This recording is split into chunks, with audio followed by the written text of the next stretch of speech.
மனைவியை மதிக்காத கணவனுக்கு கிடைத்த பாடம். காலை நேர வேளையில் பம்பரம் போல் சுழன்று கொண்டிருந்தாள் ஆர்த்தி. சமையலறையில் ஆரம்பித்து வீட்டில் அவள் நுழையாத இடம் என்று எதுவும் இல்லை. கணவனுக்கு பிடிக்கும் என்று ஆசையாக அவள் செய்த சாப்பாட்டை சாப்பிட்டு விட்டு அவள் கணவன் அருண் எந்த பதிலும் சொல்லாமல் கிளம்பிவிட்டான். அவன் ஒவ்வொரு நாளும் ஆர்த்தியை மட்டம் தட்டி கொண்டே இருப்பான்.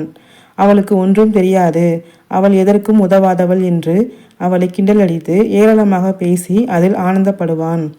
இருவருக்கும் காதல் திருமணம்தான். காதலிக்கும் போது இருந்த அன்பு ஏனோ கல்யாணத்திற்கு பிறகு இல்லை என்று ஆர்த்தி பல நேரம் மனதில் வருத்தப்பட்டு பின்பு அதை ஏற்றுக்கொண்டு இயல்பாக மாறிவிடுவாள். ஆர்த்தி ஒவ்வொரு நாளும் கடவுளிடம் பிரார்த்தனை செய்யும் போது நகை, பணம், வீடு, கார் என்று இப்படி சொகுசு வாழ்க்கை வேண்டும் என்று பூஜை பண்ணியது இல்லை.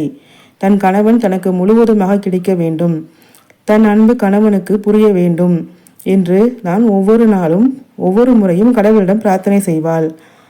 இப்படியே நாட்கள் சென்று கொண்டிருக்க ஒரு நாள் அவள் கோயிலுக்கு சென்றுவிட்டு வீட்டுக்கு வந்து கொண்டிருக்கும் போது ஒரு விபத்து ஏற்பட்டு விட்டது.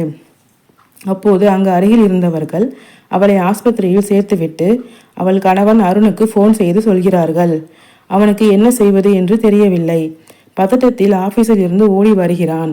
அவனை அப்படி பார்த்ததும் அவனுக்கு கண் கலங்கிவிட்டது. அவன் கண்களில் இருந்து கண்ணீர் தாரை தாரையாக வருகிறது. அவ்வளவு நாள் மறைத்து வைத்திருந்த பாசம் அன்று கண்ணீராக வருகிறது. அவளுக்கு சீரியஸாக இருக்கிறது, நிறைய ரத்தம் போயிருக்கிறது, அவளுக்கு ஆப்ரேஷன் செய்ய வேண்டும், ரத்தம் தேவைப்படுகிறது என்று டாக்டர் சொல்ல, அருண் நான் ரத்தம் தருகிறேன், ஆர்த்திக்கும் எனக்கும் ஒரே குரூப் என்று ஆர்த்திக்கு ரத்தம் கொடுக்கின்றான். ஆர்த்திக்கு ரத்தம் கொடுக்கும் நேரத்தில் அவள் பிழைத்து விட வேண்டும் என்று பல கடவுளை வேண்டிக் கொள்கின்றான். ஆர்த்தியும் பிழைத்து விட்டாள். ஆனால் அவளால் நடக்க முடியாது. கால், கை இரண்டும் எலும்புகள் முறிந்து இருப்பதாக சொல்கிறார்கள்.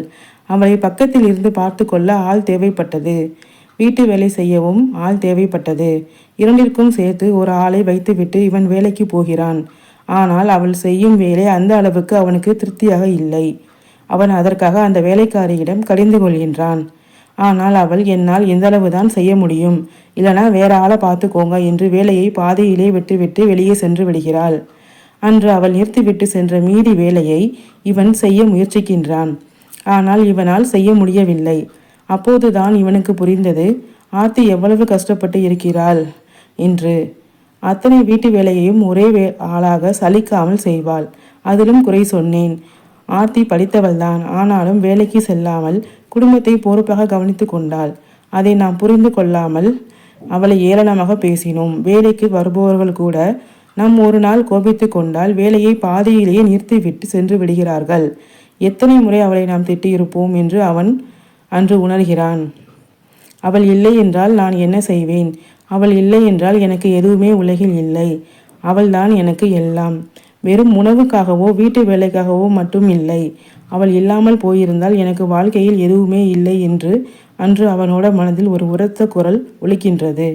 அன்றிலிருந்து வேலைக்கு ஆள் வைப்பதை நிறுத்திவிட்டு வீட்டு வேலைகளையும் அவளையும் ஆஃபீஸ் வேலைக்கும் நேரத்தை சரியாக ஒதுக்கி அவனே அனைத்தையும் செய்கின்றான். முன்பு ஆர்த்தியை காதலித்தது போல் அன்பாக பார்த்து கொள்கின்றான். ஆர்த்தியின் வேண்டுதல் நிறைவேறியது.